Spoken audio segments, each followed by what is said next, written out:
Hello বন্ধুরা, কেমন আছো তোমরা সবাই? আশা করছি ভালো আছো।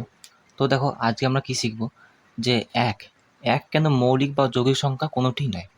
কেন এক মৌলিক সংখ্যা বলে না এককে, এবং এককে যৌগিক সংখ্যা বলে না, তাই না? এটা কিন্তু আজকে আমরা শিখব, ঠিক আছে? তার আগে শেখার জন্য কিন্তু তোমাদের মৌলিক সংখ্যা কী আর যৌগিক সংখ্যা কী সেটা কিন্তু অবশ্যই জানতে হবে। তাহলে আমি একটু শর্টে বলে দিচ্ছি মৌলিক সংখ্যা, ঠিক আছে? একটু শর্টে বলে দিচ্ছি।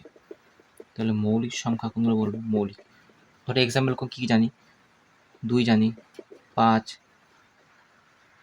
3 হবে একটা, 2, 3, 5, 7, 11, তাই না? এগুলো হচ্ছে মৌলিক সংখ্যা, তাই না? কেন মৌলিক সংখ্যা? মৌলিক সংখ্যা কেন এগুলো? দেখো, ভালো করে বুঝো জিনিসটা। এই 2 এর কটা ফ্যাক্টর আছে, বা বাংলায় বলে গুণনীয়ক। কটা গুণনীয়ক আছে দেখো, বা উৎপাদক কটা আছে দেখো? 1 আছে, মানে 2কে 1 দিয়ে ভাগ যাবে, আর 2 দিয়ে ভাগ যাবে, আর কোনো সংখ্যা দিয়ে ভাগ যাবে? আর যাবে না, ঠিক আছে? 5কে দেখো, 5কে কিন্তু 1 দিয়ে ভাগ যাবে, এবং শুধু 5 দিয়ে ভাগ যাবে, আর কোনো সংখ্যা দিয়ে ভাগ যাবে না, ঠিক আছে? 7 আছে দেখো, 7কেও কিন্তু শুধু 1 দিয়ে ভাগ যাবে, আর 7 দিয়ে ভাগ যাবে। সেরকম 11কেও হচ্ছে 1 দিয়ে ভাগ যাবে, আর 11 দিয়ে ভাগ যাবে, 11কে। তাহলে একটা সিমিলার জিনিস বুঝতে পারছো? একই একটা জিনিস বুঝতে পারছো?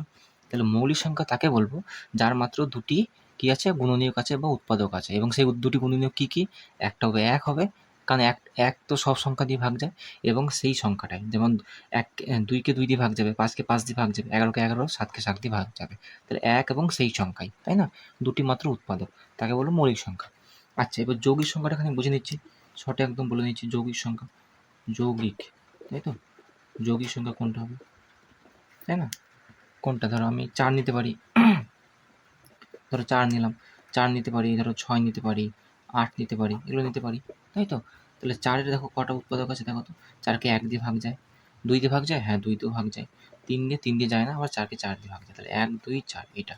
6-এর কি লিখতে পারি? 6-এর 1 হবে, 2 দিয়ে ভাগ যায়, 2 3 6 ভাগ যায়, 2 3 6 চলে যাচ্ছে, 3 দুগুণে 6, এটাও ভাগ যাচ্ছে, তাহলে 3 দিয়েও হবে, আবার 6কে 6 দিয়েও হবে, তাই না? তাহলে এই কটা হচ্ছে।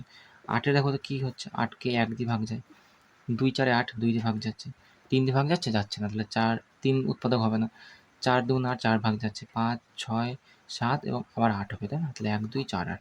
তো দেখো এখানে দেখো কতগুলি উৎপাদক আছে দেখো, তাই না? এখান থেকে, তাই না? কতগুলো উৎপাদক আছে দেখো। এর 3টি উৎপাদক, এর 2টি, এই 4টি, এরও 4টি, তাই না? তাহলে দেখো 2 এর থেকে বেশি উৎপাদক আছে, তাই না? তাহলে যৌগিক সংখ্যা কাকে বলবো? যার 2 এর থেকে বেশি উৎপাদক আছে তাকে বলবো যৌগিক সংখ্যা। বোঝা গেল? মৌলিক সংখ্যা কাকে বলবো? যার 2টি উৎপাদক, ঠিক আছে? তাহলে শর্টে যদি লিখি এরকম, মৌলিক হচ্ছে, কটি উৎপাদক থাকবে? 2টি, 2টি উৎপাদক, তাই তো? উৎপাদক বা গুণনীয়ক, যাই বলবে। আর যৌগিকে কটা উৎপাদক থাকবে? যৌগিক, 2 এর বেশি, তাই তো? সে 2 এর বেশি, সে 3 হতে পারে, 4ও হতে পারে, 5 হতে পারে, 2 এর বেশি মেন কথা থাকতে হবে, ঠিক আছে? আচ্ছা, এবার কি বলছি যে 1 কেন মৌলিক বা যৌগিক সংখ্যা নয়, তাই না? তাহলে এবার 1 কে একটু দেখি আমরা, তাই না? 1 লিখলাম। এবার বলো তো 1 এর উৎপাদক কী হবে বলো তো? 1 এর উৎপাদক 1 হবে একটা, আর কী হবে বলো? আর কিছু হবে? আর কিছু উৎপাদক হবেই না, তাই না? আগের সংখ্যাগুলো যেমন 5 লিখছিলাম, একটা 1 হচ্ছে, 1 কে সব সংখ্যা দিয়ে ভাগ যায়, এবং নিজ সংখ্যা নিজে 5, তাই না? তাই 2টো হচ্ছে, কিন্তু এখানে নিজে 1, তাহলে একটা 1 তো হবে, আর নিজ সংখ্যা সে ঘুরে ফিরে 1 হচ্ছে। তাহলে 2টো 1 তো লেখার কোনো মানে নাই আমার। তার মানে 1 এর একটাই উৎপাদক আরকি। তাহলে 1 এর হচ্ছে একটাই মাত্র উৎপাদক। যেহেতু 1 এর একটাই উৎপাদক, তাই 1 কে আমি মৌলিকও বলব না, যৌগিকও বলব না। তার কারণ কি? কারণ মৌলিকে বলেছে 2টি উৎপাদক মিনিমাম থাকতেই হবে, তবে আমি মৌলিকটাকে গণ্য করব। তাহলে 1 এর মাত্র একটি উৎপাদক, তাহলে ওকে তো আমি মৌলিক বলবই না। আর যৌগিকে বলেছে 2 এর বেশি, ওটা আরোই হবে না। 2 এর বেশি বলেছে, ওর একটাই, দুটোই নেই, 2 এর বেশি আর কি থাকবে, তাই না? তাহলে একে যৌগিক বলবো না, বোঝা গেছে? তাই যেহেতু আমি কি লিখতে পারি বলো তো? যেহেতু যেহেতু